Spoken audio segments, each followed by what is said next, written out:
Welcome back, everyone, to Open Line. Happy to have with us Tim Takacs. We're talking elder law, and I wanted to talk about trusts. Yeah. You like trusts. I do.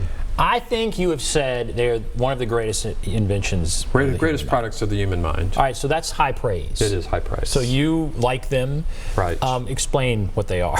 Right. So what exactly is a trust? How is it useful? When is it appropriate? Okay. What a trust is it is a legal way for somebody to own money or property for the benefit and hold it and manage it for the benefit of another person. Okay. All right, and so it's like, okay, so let's kind of wrap our heads around that. All right, so when you think about a trust, all right, so basic trust is, Tim, or someone named Tim, has money and he has property, but say he also has a special needs child.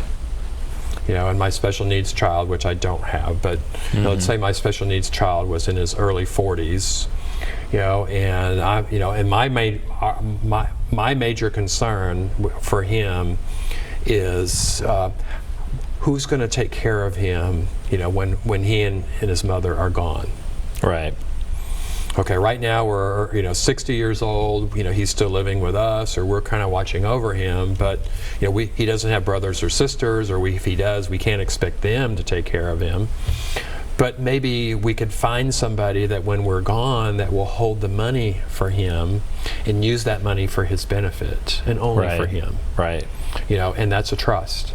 And in that trust, you can specify how you want it spent, yes, right? Absolutely. If the child wants video games all the time or something, yes, that's not necessarily appropriate. Right. It would be for his food and lodging and that kind of thing. And it could be, but then there are some types of trust where if it says that the trust is required to pay for food and lodging, then he would lose a SSI benefit. Because supplemental security income, and he's getting $700 a month from SSI, then he would lose his SSI because that's what SSI pays for, is food and shelter. And if a trust is there that's required to pay for food and shelter, then SSI, Social Security Administration would go, well, we don't need to pay because his trust it's required to pay. Wow. Right. So that's dangerous. So right. And that's why you have to dress the trust the right way. Now, sometimes though, we maybe we'll give the trustee discretion to pay for food and shelter, but not mandatory. Okay. Because one of the things about, and I'll call him Little Tim, or Tim Jr. or whatever it is, because he's my Phantom Kid or whatever. Right. And I'm saying is, okay, well, but now that my son, he's 40 years old and he's on SSI, well, $700 a month is not very much, but what he also gets when he's on SSI is TennCare. Oh, wow. So he gets his health, the government pays for his health insurance. So we want to make sure he stays on SSI. Right. So if he gets money, if he gets more than $2,000, then he can't stay on SSI, and he loses his SSI, he loses his TennCare. Wow. So he loses his health insurance. Which is why one of the mistakes that people make would be is that, all right, so how do I make sure that that my son is able to stay on SSI, which means he also gets TennCare? Well, for one is I need to make sure he doesn't get any money. Well, his dumb grandmother thinks that she doesn't know anything about this, so when she dies, she leaves him $50,000. Wow, right. Okay, now he's off of TennCare and he's off of SSI. So what does he do with his $50,000? Now, the law gives him the right to put that money into a trust so he can stay on SSI and stay on TennCare. Wow.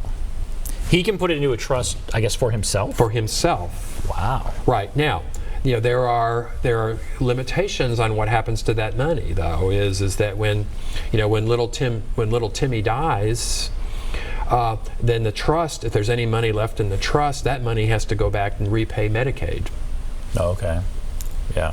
Whereas if dumb grandma had not given him $50,000 outright, but had given it to me, and make me his trustee, then little Timmy stays on SSI and TennCare. Wow. that's kind of like basic estate planning for persons with special needs. And I was going to say, when do people make a mistake with trusts? That's obviously, a lot of times it's like the wrong trust. Yeah, you could say. There are, fortunately, I think more and more we're seeing, at least I'm seeing fewer people making mistakes, where we're seeing persons who really don't know this area that think, oh, I'll just draft a trust. I know how to do that, and then they mess it up. Right. But I think the word has gotten out that there are people like me and others that kind of specialize in this, and the better part of prudence, is to recognize that sometimes you do what you do, you stay in your lane and I'll stay in my lane. And that makes, all right, let's go to George here. George, hello. Yes. Go right ahead. What's on your mind? Okay, let me tell you what happened to me. Okay. And this is the truth and factual. All right. I'm 79, but a few years ago, I got divorced from this woman. But in my possession, it's been in my family since 1804. Now, this is true, every word of it. Okay. And it was inducting my great-grandfather, Reuben Alonzo Ginn, Ginn, as a charter member into the Masons in this country, and it was a piece of paper, a plaque in a frame, and it was inducted him as a charter member into the Masons, and it was dated 1804, and it was signed by the governor of the territory of the Carolinas, which at that time in this country, the Carolinas was from the Mississippi to the Atlantic, from the colonies to the Gulf. And it was signed by a guy who was the governor of the Carolinas. His name was Button Gwinnett. Well, I carried this plaque around, and I didn't know what it was or it was worth anything. It wasn't a plaque, it was a piece of paper. Okay. But it was dated and signed by Button Gwinnett. Okay. All right. So what happened? Did she take the plaque? Is that what happened? Well, let me tell you, because I got to tell you the. All right, quickly. Yes. It's quick. I'll get quicker. Okay. Yeah. When I got before I got divorced, I gave it to her mother, who lived in Harrison, Arkansas, to keep for me. Well, I got divorced, and her mother died, and a couple of years later, I went to her, my ex, and her new husband. I said, hey, I want my paper back. Well, we can't find it. Oh, brother. Well, a very few years ago, I'm sitting here reading the paper in Nashville, and they said that this piece of paper signed by Button Gwinnett, dated in 1804, was the only third known signature of Button Gwinnett. Well, who is Button Gwinnett? Well, he was the governor of the Carolinas. All right, well, let's go. Is he? All right, let's go. This was very valuable. Yes. Okay, and he got a divorce, and it went to his wife had it, I guess, and even her mother. His mother had it. His mother-in-law. Basically, his mother-in-law had it, and she held it for him. Obviously, he did not relinquish title to that. Okay, so he didn't relinquish title. Right. He said, I mean, of course, according to his story, I mean, he didn't gift it to his mother-in-law. No. For whatever reason, he wanted her to hold it, and she did, apparently. And then he got a divorce, and then, so he never relinquished title. Now, he relinquished possession, but he didn't relinquish title. So if this asset ever reappears, if he can prove, that asset, is his, then, basically now he's probably in a civil lawsuit to So he does have recover. some legal standing. If he can prove that's his. Yeah. So basically, and I may have cut him off, but I wanted to get to the point there. Right. But it sounds like he said, I want it back 2 years later. They said, oh, we can't find it. And now maybe he's about to say, well, lo and behold, it showed up that they did have it all these years later. So he could go back and say, that's actually mine. That's and if he can that's prove his. that, he's still okay. Right. And the only thing that would affect that would be is if his ex-wife was awarded that asset in the divorce. But obviously, if that had happened, we didn't have, we didn't need a long explanation for who Button was, because it belongs to her. Right.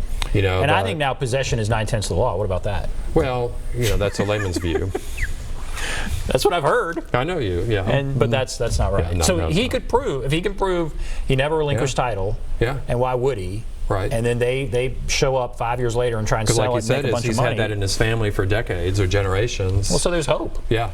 Right. right. You know, the question is that can he prove that it's his? Can he, you know, I mean, you know, it'll be interesting if he, you know, I mean, I would encourage George to, you know, to hire an attorney if he hasn't already. Now, if he's already gone down that road, you know, I don't know if we can help him because, you know, then, you know, he just. Yeah, that's rough. Now, see, I'm fascinated by these family dynamics. I'm fascinated by wills, and I'm fascinated by some of the arguments that you must see. Yeah. Certainly, when people get divorced, all kinds of questions come up about who gets what and that kind of thing. But wills, particularly, are fascinating to me. Right. All right, we're going to take a break, and then I want to talk about wills. So Sure. we'll take a break. We'll come back. If there's the number if you want to call, 615-737-PLUS, 615-737-7587. Take a break. Be back right after this.